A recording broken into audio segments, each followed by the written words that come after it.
Welcome to chess, ladies and gentlemen. I think you guys have probably seen that movie, man. Home Alone. It's like a Christmas classic. Maybe you haven't seen it. It's a funny, cute little movie. They're doing a lot of like price comparisons between 1990 and today. But anyways, they played Title Tuesday yesterday. So I do have Harshavardhan GB, an international master from India. And we do have Wesley. So, all of our people in the Philippines, as always, Maraming Salamat. Unfortunately, I could not find where Harshavardhan is from. So I will just say Namaskaram to you and Dhanyavada. That pretty much kind of covers, India. So you guys know what I mean. But if you guys are ready to go, son, let's take a look and see what we got for this game, homie. So we got the move D4. It's stuck. It's going slow. We got knight to F6. We got C4. It had to get rolling. It had to warm up, I guess. We do see C4. We got the move E6. We got knight to C3. So this does invite the Nimzo Indian defense, but we do not actually see that. We do see the move D5. We got pawn taking D5 and then pawn taking D5. So white just immediately, takes care of that tension that's in the center of the board. And I'll explain a little bit in a minute. We do see bishop to g5, getting the bishop outside the pawn chain. We got the move c6, just making sure everything is super solid. We do see the move e3. We got h6. Bishop goes back to h4. We do see bishop to e7, and then we do see bishop to d3. And this is the point that I was going to explain to you guys. So you guys normally, whenever you see a d4, d5 pawn lock, and you see c4 coming up, you do have situations where there is that tension on the c and d pawn, and sometimes black will wait to capture pawn takes c4 until white's bishop has developed. So one of the things that white does sometimes is just clarify that tension in the center immediately. So that way they develop their bishop to, e2, d3, whatever, and they don't have any of that they're dealing with. So that's what we see in this game. We do see castles by black, knight g to e2. We got the rook over to e8, and then we do get ourselves in some protection with castling by white. We do see the move a5, and one of the things I want to mention, so white and black are both castled on the king side. So generally where they're going to want to try to get space is going to be on the queen side over here. So that is why you do see a5 being pushed by Wesley. So just gain some space. We got queen to c2, and then we do see knight b to d7. And black actually has to do a little bit of catching up because white is completely fully developed and they're castled, and they do have their rooks connected. So white is very much in the process of getting a little bit further down the board. And you see that black has just a little bit that they need to do. They need to kind of get this knight out of the way of the bishop or fee and kettle the bishop. They got to get this rook active. So, they're actively trying to kind of get, up with white. We do see rook a to e1. We got knight over to h5. So this is asking a serious question to this bishop. You don't generally want to back up on g3 because you are going to be giving a bishop up for a knight. And it depends on the endgame you get into if it's better. We do see bishop taking e7 and then rook taking e7. And this is the novelty of the game.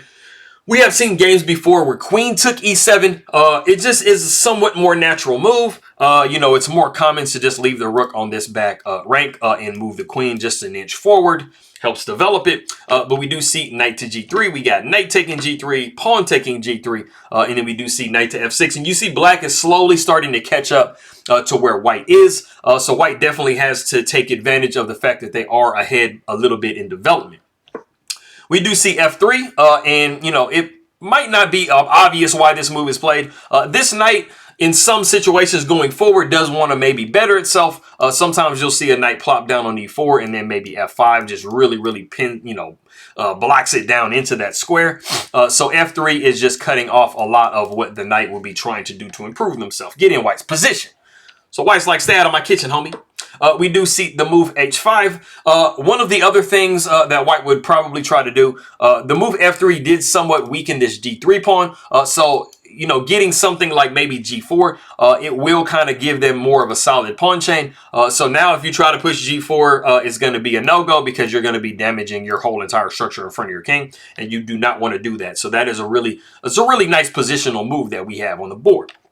We do see queen going to d2. We got queen to d6, highlighting that thing I was telling you guys about a second ago with g3. And then we do actually see the move queen to f2. And it might look a little bit strange to you. Like, why did I go queen to d2 and then after that go queen to f2? It is not the end of the world, but it does, in simple terms, waste a tempo. It was definitely much better to kind of foresee queen coming to d6, getting out of the way of, where this rook can be, kind of influencing the position, and just to kind of highlight the weakness that white has in their position. So queen going to f2 was actually possible immediately. So it does waste a tempo.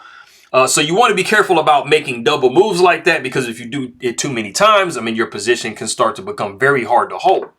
We do see bishop going to d7. We got knight down to e2. We see rook a to e8. And that's kind of where that rook takes e7 comes into play, because now we've doubled our rooks on this e-file, trying to prevent the thematic e4 pawn push that white definitely would like to get in.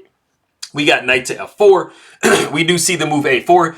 And if given enough time, and if the play is passive enough, you could possibly see a3 from black. And this is just damaging white's structure just a little bit. And, you might see a rook coming over here, trying to get in the mix a little bit. But we do see a3, and that is just stopping all of that altogether. We got b6. We got bishop down to b1. We see the move c5. And even though it comes way later, you see that, white definitely has a nice pawn center. And so you do want to definitely start to break at that if you are black. We do see the move queen to c2. And this is kind of the stereotypical I'm going to checkmate you situation. But it only works if you see this move here. If Wesley so just says, I'm going to go knight to h7 for zero reason, you would be looking at queen taking, and then the king would go back, and then you have this checkmate on the board. But we do not see that. So fear not, Wesley so does not blunder the game away. We do see this move g6, blocking all that stuff, saying, hey, man, forever, it's not going to be a thing. We do see king to f2, trying to give a little bit of protection to this pawn over here on g3. Bishop goes to b5. And this is kind of a somewhat hard move to meet, because now you have to move your rook away. So we do see rook going to h1. We see pawn taking d4, pawn taking d4. And then the way the game actually progresses, we do see rook taking e1, rook taking, king taking. And actually, one of the things about it is it does simplify this position just a little bit. So it definitely is in GB's favor that the position is a little bit more simplified. It's a little bit more even. Black definitely had a huge advantage. Going back to what we saw in the position after we see pawn taking d4, it's really actually kind of hard to see, to be honest with you, even for the likes of a Wesley so. But h4 actually was the #1 move in the position. One of the reasons why it was a little bit hard to see was because it does allow rook to take e7, and it just seems a little bit too passive, but it is very aggressive. If we do see this move here, you would be seeing rook taking e7, and then the pawn would be taking g3, and this is one of the crucial points of the game. It would have been one of the crucial points of the game because this pawn capture is checking the king, so it is going to be drawing the king kind of where it doesn't really want to go. You don't really generally want your king to get drawn out into the middle of the board, especially with a queen on. And what this does is it does pin this knight down. So you would probably see rook taking e7 and then queen going down to c1, recognizing that g5 is going to come. And you see kind of, where the issue is. Your king is really, really stuck out here in the center of the board. And you have to go queen to c1 so that you do not drop this. So this was the very crushing position that we could have possibly seen on the board, but we don't see that. Like I said, we do see this position here where things are much more simplified. And h4 doesn't come with as much oomph as it would have before. We do see the move g5, and then we do see knight taking h5, and it might look kind of strange because you're like, wait a minute, am I just giving up my knight though? Like, I'm just gonna throw the knight away? But don't worry though. Knight takes h5. We do actually have this nice queen to h7 with check, and then after the king moves, we do get our piece back. But we are actually dropping the g3 pawn, and so we do see queen to g3 with check, and then we do see king going over to d1. We got king to e7. We do see queen going to h8. And one thing I'll mention about the position is we do have queen to e5 with check in our pocket if we ever do get in a situation where we do want to trade queens. That is definitely one of the ideas of queen to h8, trying to place a check on this position. It doesn't actually work right now. Simply because I'll show you guys right here. So queen goes to f4 is what we see in the game. We do see bishop to c2 in the position, but if we did see queen to e5, it's not that it's a losing move, but it's not quite nicely placed because you are going to be kind of hanging your pawn out to dry. Queen would go to e5 with check. We'd see queen. We'd see the queen trade pawn take, and then after king goes to e6, This is not a lost endgame, but it is much harder for white to play this position because you just stuck your pawn way out there in black's side of the board, and they're going to be scooping it up. So they are going to be ahead a pawn. But because it's bishops of it's bishops of the same color, it's possibly something that you can hold if you are the white side. But, you know, why make it hard on yourself? So like I said, we do see the move bishop to c2. We got queen going down to e3. And it is actually in this position that you do kind of need to go into a trade because the black queen is actually breaking into your position. So you will see the havoc that it starts to wreak. We do see bishop to f5. We got queen to g1 with check. The king goes up to c2. And then we actually drop a pawn with queen to g2 with check. We got king down to c1. We see queen down to f1. You see a lot of checks, and you see that black is holding off from taking the pawn on f3 because Wesley So is trying to put GB in a position to where he can win this pawn with check. You guys remember me telling you about that before. King goes to c2. We see queen to e2 with check, keeping hold of that pawn. The king goes down to c1, and then we do see the move bishop to c4. So white is not going into the situation where they would go like, let's say, maybe the king to c3, and they would allow the capturing of this f3 pawn with check. So we do see bishop to c4, and we do see queen going over to b8. Now, like I said before, this queen to e5 with check, trading, it wasn't favorable before, but it actually was something that really kind of needed to be played because you see that white is under an enormous amount of pressure, and queen going to e5, trading the queens would actually relieve the pressure on white quite a bit. But we do not see that. We see queen going over to b8. We see queen down to e1 with check. We see king to c2. Bishop goes to b3 with check. And you see that white is starting to get in somewhat of a box here. We do see king going over to d3, and we have actually reached a position that if you do want to pause the video, there is a really nice move that Wesley So finds in this position. Go ahead and try to pause the video and see what that move is. Okay, so it's crazy because you know how the computer is. The computer is like, bro, there's so many other moves to make. The computer literally wants you to just like start placing checks in all these different places, and it's like some really super complicated thing. But Wesley So does the really simple human thing. Some of you guys probably noticed that if you actually give a check on b1, you would be skewering the king and this bishop, and you would be winning a bishop for absolutely free.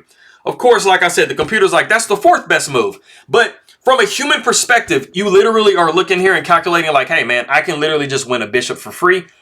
Yes, it's not the absolute best move, but like I said, it's a very human move to do. So Wesley So just goes ahead and checks on b1. So if you did guess b1, you would be guessing the move he made. If you guess some of the other checks, I mean, there were a lot of different moves that you can make in this position. But like I said, this is just a straight skewer, and this is just going to be completely winning the bishop.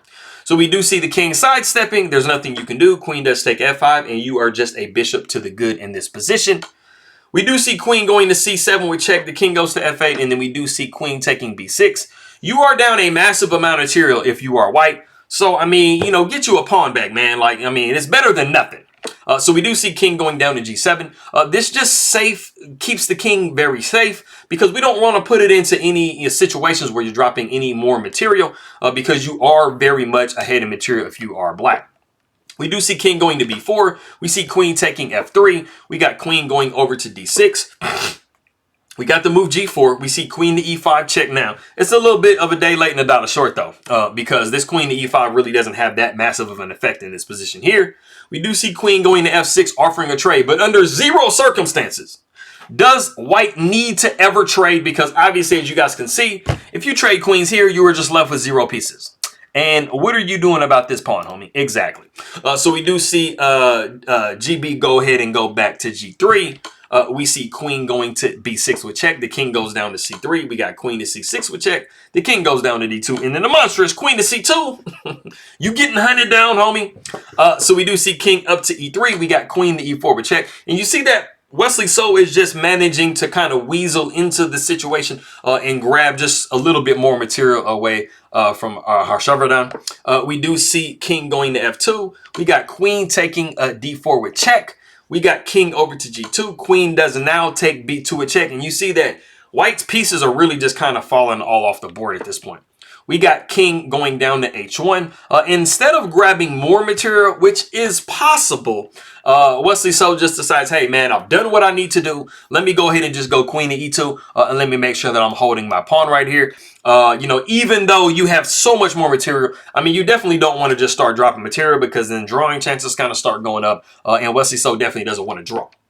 We do see queen going to d6, queen going to f3 with check. We do see king to g1. We got queen going to e3, and this is an important positional, you know, he's repositioning the queen to be in this specific area. We do see king to g2, and then we just start pushing our pawn to d4. We got the king sliding over. We do see d3, and GB is just trying to kind of go back and forth, you know, with his king. We do see the move d2, and then we actually see queen going to g3. I mean, there's really nothing that you can do in this position, so it almost doesn't matter what you do. Everything is pretty much mating. So I mean, the queen can take right here. You are going to be queening this pawn. You have it protected very well by the bishop, but you can always position the queen there and just do all of that. So we do see queen taking g3. The king goes down to h1, and then we do see d1 equals a queen, and this is checkmate. So Malaka C. Wesley. So I mean, he was playing an IM. I mean, International Master is a very strong chess player, so it's not like, you know, he's like a pushover player at all. But, I mean, Wesley So is one of the best in the world, man. So, I mean, that is the result of that. So, let me see. Maraming salamat king makaibigan. Posa na nudo inga king ma video. Magandang umaga. Maayong buntag for anybody who is coming from, I think it's, I believe it's Cebuano, is that, if I'm not mistaken. I had somebody speaking Cebuano before, so muchas gracias para ver mi video, amigo.